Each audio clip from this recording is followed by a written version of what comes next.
VOA 60-তে স্বাগত জানাচ্ছি আমি তাহিরা কিবরিয়া। সংক্ষেপে আমেরিকার কিছু খবর।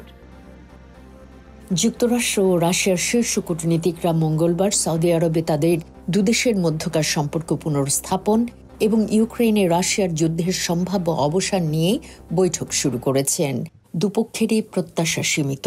ইউক্রেনের নেতারা জানিয়েছেন যে তাদেরকে আলোচনায় আমন্ত্রণ জানানো হয়নি।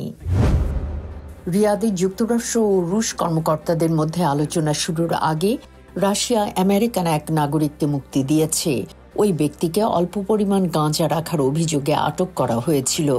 ৭ ফেব্রুয়ারি মস্কোর ভানুকোভো বিমানবন্দরে ২৮ বছর বয়সী যুবকের লাগেজে গাঁজা মেশানো মারমালেট পাওয়ার পর তাকে আটক করা হয়। যুক্তরাষ্ট্র সোমবার জাতিসংঘ নিরাপত্তা পরিষদকে জানিয়েছে ২০১৪ সালের আগে ইউক্রেনের যে সীমানা ছিল তা ফিরিয়ে আনা একটি অবাস্তব বিষয়। ইউএস মিশনের মিনিস্টার কাউন্সিলর ও পলিটিক্যাল কোঅর্ডিনেটর জন ক্যালি বলেন, যুক্তরাষ্ট্র ইউরোপে হত্যাযজ্ঞের অবসান ও স্থিতিশীলতা ফিরিয়ে আনতে প্রতিশ্রুতিবদ্ধ। আজ এ পর্যন্তই। Tahira Kibria, voice of America, Washington.